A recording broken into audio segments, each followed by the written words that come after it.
Welcome everybody to another Filmgate review. This week's review is going to be on 2016's Christian documentary, The Insanity of God. What The Insanity of God is it documents the journey of this Christian couple, Nik and Ruth, as they go on their search for missions, first to Malawi, where they spend several years, start raising a family there, and have great success at first, having an entire tribe converting to Christianity. But then as complications come up with malaria, they need to leave their country, and so then they are called to Somalia, where they get the exact opposite reaction of great persecution. And so this journey takes them all across the world as they learn more and more about the persecution of the Christian religion from several different stories, such as in Russia, China, and in Central Asia altogether.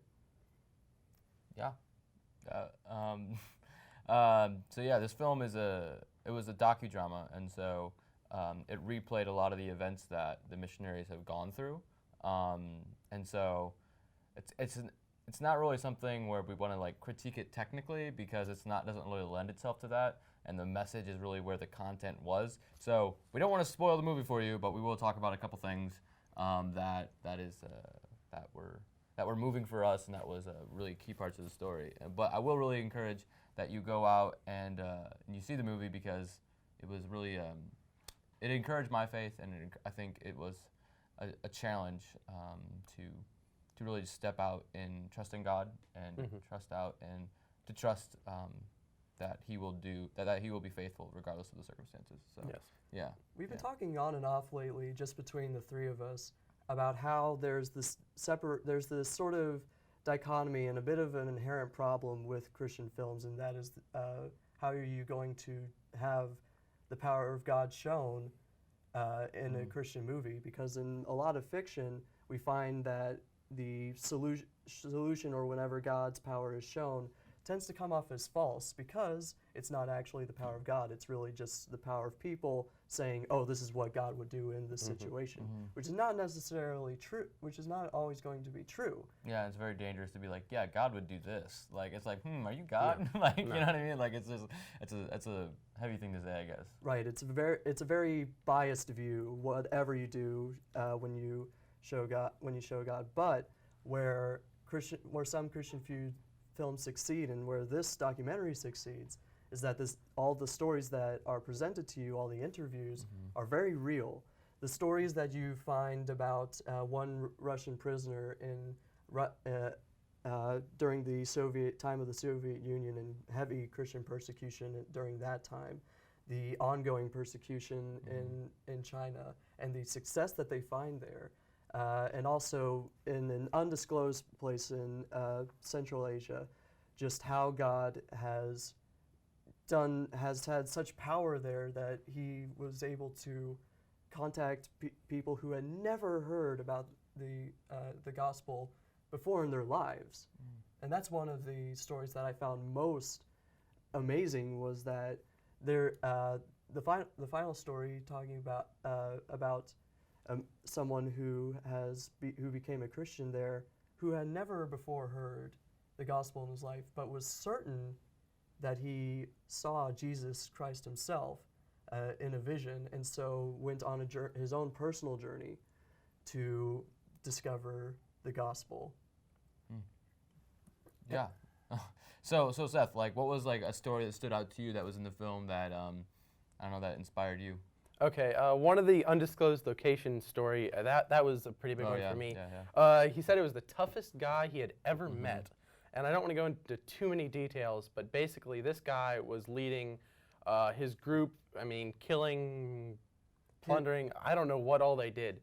But exactly what they did was, this man was part of a rebellion against an invading Islamic force against his country, and so had been leading a small group of about a dozen rebels against the entire army. Yeah, I think the missionary asked him, like, so how many people did you kill? And he's like, I don't know, like after 150 I stopped counting. And I was like, yeah, it's like, wow. Yeah, he was just so desensitized to it, and how he got changed around, and even got to the point where he almost got killed by the same people that he was leading just because of that, just because he was trying to smuggle in Bibles to the people.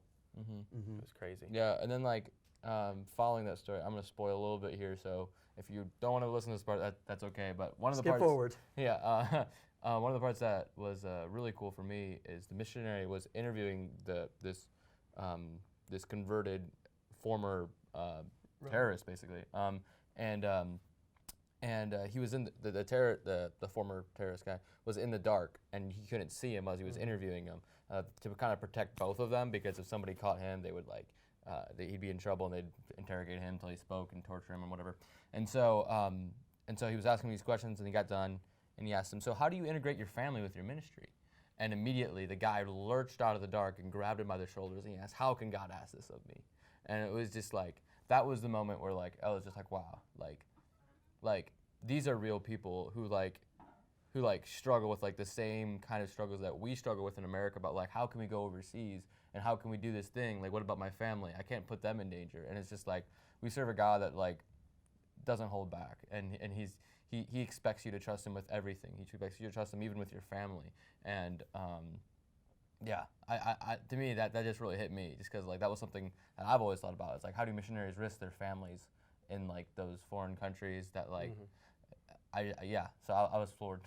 Yeah, that was a huge part, and it actually touched on that multiple times on the family aspect of it. I mean, some of these people, they can give up themselves, but I mean, they're giving up their families, their wives, and even one of the kids mentions later, now he's an adult, he said, watching my father go through that and being willing to give up his life and even ours gave him so much respect for his father, and for the scriptures and for Christ, because if God's power is doing that in his dad, imagine how strong it could be in other people's lives. Yeah. Exactly. And it was a good way, that final story, to sort of culminate in what exactly this Nik's own journey through around the world, what that has taught him, as he was able to use his own story to help this other person who he had such a respect for, and whose own personal suffering seemed to be so much greater. But Nik was able to use his own story to help this other man learn something new about his own faith, which is crazy to think about in a way. Yeah. Yeah. Because let's not forget that this is the story about a Christian couple who expected almost everything to go right, and everything was going right during their time in Malawi. They were hoping to have a bit of an easy missions trip, and God decided at some point that, hey, I need you to go even further for my kingdom. And so I guess in a way, the one critique from maybe just a sort of the story of this documentary is if they did have anything where they, after they have all these interviews, if they went back to that country and see what happened in the aftermath, see a resolution to the overarching story, which is about this couple's journey to Somalia, that I feel would have more satisfied me as a viewer, to just see how did their journey end. Because I feel like seeing all the other journeys end, but not the main one. You mean in Somalia? You want to see how it turned out there? Yeah. Oh, yeah. Well, I think that's still an ongoing process. Yeah, it's an ongoing process, but maybe if I had seen just seeing how all these interviews brought him back to Somalia, and maybe taught him a new way to teach and reach out to the Somali people, would have, I feel like, been a better resolution. It sort of just ended at a certain point, which it ended satisfyingly enough, but I think that it would have been better if we went a little bit further. And I'm not sure if there was a reason for why the filmmakers chose to end it around the time of the last interview, but. Anyways, I think one of the reasons they did that is because this is not only a documentary, it's also trying to, I think, inspire Christians and to not be scared to do these things. So it's showing that it's not always going to turn out perfect. I mean, in the case of the Somalia, where it's still pretty rough there, and I don't think there would have been a resolution there. And a lot of these places, I mean, China, you're still going to struggle. The place in Asia, you're still going to struggle. I mean, this is just to show what people have struggled and gone through. It's not really like the normal Hollywood full story with tying up loose ends. It's reality. Yeah. It's reality. One, It's like one of the things he even said to one of his interviewees was, "Hey, this is Hollywood material. Exactly. This is the story that you would hear from a movie." Yeah. And then another, like this movie was made in 2016, which was like a really cool thing because like these are things that are happening like now. You know, like it's very relevant and like it's ongoing and it's continue. And probably the reason why they couldn't go back to Somalia yet was because I mean it took them, was it 3 years to get into Somalia last time? It was a long time. Yeah, and so they probably didn't even just have an opportunity to get in yet. And I've heard, I don't know how Somalia's doing right now, but from the things I've heard, it's not doing It's too much still better. very disabled, but Yeah. moving out of the political spectrum, I think the main takeaway that I had from this documentary that shed some light for my faith is how the power is the exact power of God, and how unlimited it is. Yeah. Just seeing how God, all these stories seem so impossible to us in the Western society. Hearing about how these people were even able to survive, hearing some of the conversion stories that happened. We talked about the one in Central Asia. Some of these seem impossible, and yet nothing is impossible with God. And so you really get to see that when you hear about all these stories taking place in Africa, in certain parts of Asia. And I think that, for me, is my biggest takeaway. And I think it might be a main takeaway for people who would care to see this documentary afterward. Yeah, I mean, I would highly encourage you to go see the film. We didn't really do that great job of covering all the stories because there's so much material. And really, it would be impossible to describe just how, because the drama itself is also fairly well done, but the stories themselves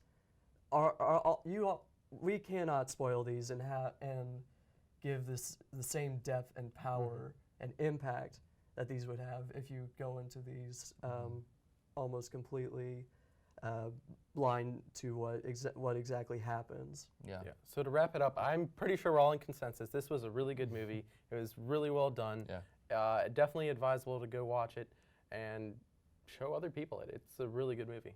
Yeah. So that was our review for this week. We will see you guys next week where we may or may not be reviewing Thor. See you then.